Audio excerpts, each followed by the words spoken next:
Hello students, आज हम discuss करेंगे chapter 2 class 9th economics people as resources के बारे में। फ्रेंड्स, हमने पहले वाले चैप्टर में देखा था the story of village Palampur. किसी भी प्रोडक्शन एक्टिविटी में 4 रिक्वायरमेंट्स होती है, लैंड, लेबर, फिजिकल कैपिटल और ह्यूमन कैपिटल। आज हम इस चैप्टर में हमारा टर्म देखेंगे ह्यूमन कैपिटल होता क्या है। It refers to the skills, knowledge and experience possessed by an individual or population viewed in terms of their value or cost to an organization or country।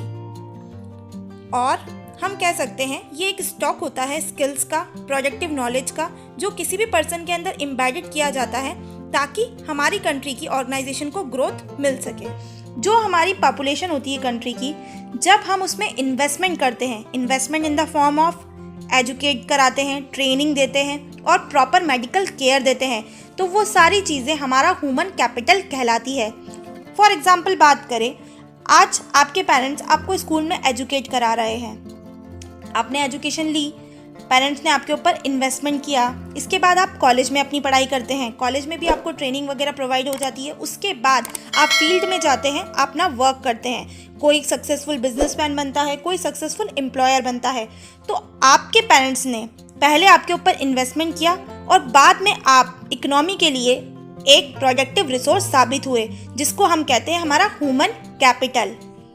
Next term में friends हम बात करते हैं people as resource की। हमारी population में people को as a resource माना जाता है, क्योंकि वो पीपल जिनमें कुछ प्रोडक्टिव स्किल्स होती है, एबिलिटीज होती है, वो कंट्री के लिए एसेट है and they are treated as resource of our country. इसीलिए बोला गया है पीपल एज रिसोर्स। इस टॉपिक में हम डिस्कस करते हैं friends the role of education in human capital formation. इसको समझाने से पहले मैं आपसे एक सवाल पूछना चाहूंगी। 2 फ्रेंड्स हैं, एक फ्रेंड है जो कि 10th, 12th, ग्रेजुएशन और पोस्ट ग्रेजुएशन सारी एजुकेशन उसकी कंप्लीट है। दूसरा फ्रेंड है जिसने सिर्फ 10th ही किया है, उसके बाद उसने अपनी एजुकेशन को नहीं किया, उसने अपनी एजुकेशन कंप्लीट नहीं की। अब आप बताइए, अगर हम देखें दोनों फ्रेंड्स में से, तो कौन हमारे आने वाले टाइम के लिए प्रोडक्टिव साबित होगा? ऑब्वियस सी बात है, आपका आंसर होगा फर्स्ट वाला स्टूडेंट्स। क्यों?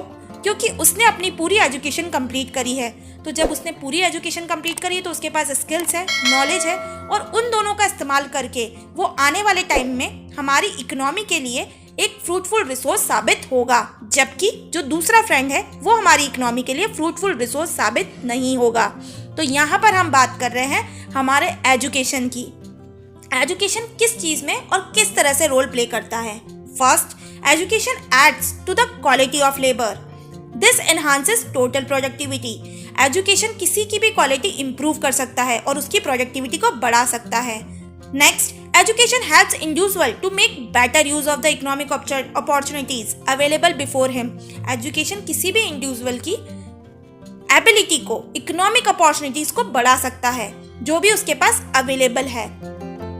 नेक्स्ट, एजुकेशन और स्किल्स दोनों ही मेजर डिटर्मिनेंट्स होते हैं किसी के लिए भी, किसी भी इंडिविजुअल के लिए अर्निंग पॉइंट ऑफ व्यू से। अगर उसके पास ये दोनों चीजें हैं तो वो जीवन में अपने गोल्स और टारगेट्स को अचीव कर पाएगा। नेक्स्ट टॉपिक में हम बात करते हैं the role of health in human capital formation. Health का क्या रोल होता है ह्यूमन कैपिटल फॉर्मेशन के अंदर? हम जानते हैं अगर किसी इंडिविजुअल की हेल्थ अच्छी रहेगी, वो लॉन्गर समय तक सर्वाइव करेगा, तो ऑटोमेटिकली हमारी इकोनॉमी का ग्रोथ होगा, क्योंकि हेल्थ ऐड करता है क्वालिटी ऑफ लेबर में, और जब लेबर की क्वालिटी इंप्रूव होगी तो टोटल प्रोडक्टिविटी ओवरऑल इंक्रीज हो जाएगी। नेक्स्ट बात करते हैं investment in medical care can give high rates of return in the future. अगर हम इन्वेस्टमेंट करेंगे मेडिकल केयर में तो आने वाले टाइम में हमारे फ्यूचर के अंदर हम देखेंगे उसका बेस्ट रिजल्ट्स, क्योंकि अगर हम किसी चीज़ में इन्वेस्ट करते हैं तो वो हमारे लिए एक एसेट बन जाता है, क्योंकि आने वाले टाइम पे वो हमारी वैल्यू को क्रिएट करता है।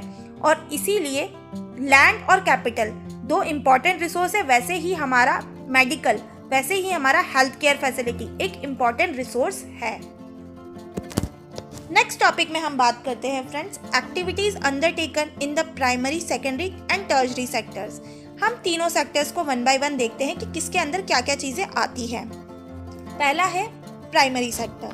प्राइमरी सेक्टर के अंदर agriculture, forestry, animal husbandry, fishing, poultry farming, ये सारी चीज़ें प्राइमरी सेक्टर का पार्ट है। प्राइमरी सेक्टर को हम एग्रीकल्चर सेक्टर भी बोलते हैं। सेकंड आता है हमारा सेकेंडरी सेक्टर। सेकेंडरी सेक्टर हमारा पूरा इंडस्ट्रियल सेक्टर होता है, जिसके अंदर हमारी सारी इंडस्ट्रीज आती है। Textile industry, Tata, iron, steel industry. Third आता है टर्शरी सेक्टर, जिसको हम सर्विस सेक्टर भी बोलते हैं। इसके अंदर हमारा trade, transport, communication, banking, health, tourism, insurance etcetera, जितनी भी सर्विसेज होती है वो सारी टर्शरी सेक्टर का पार्ट है। तो 1960s में प्राइमरी सेक्टर बूम पे था और अभी के टाइम पे टर्शरी सेक्टर सबसे ज़्यादा बूम पे है। नेक्स्ट बात करते हैं फ्रेंड्स इकोनॉमिक एक्टिविटीज़ की। इकोनॉमिक एक्टिविटीज़ होती क्या है? Economic activities are those activities which are done for profit motive in which we are getting something in return of our work. हम काम करते हैं, काम के बदले हमें पैसा मिलता है, वो हमारी इकोनॉमिक एक्टिविटी है। For example teacher, doctor, lawyer etcetera.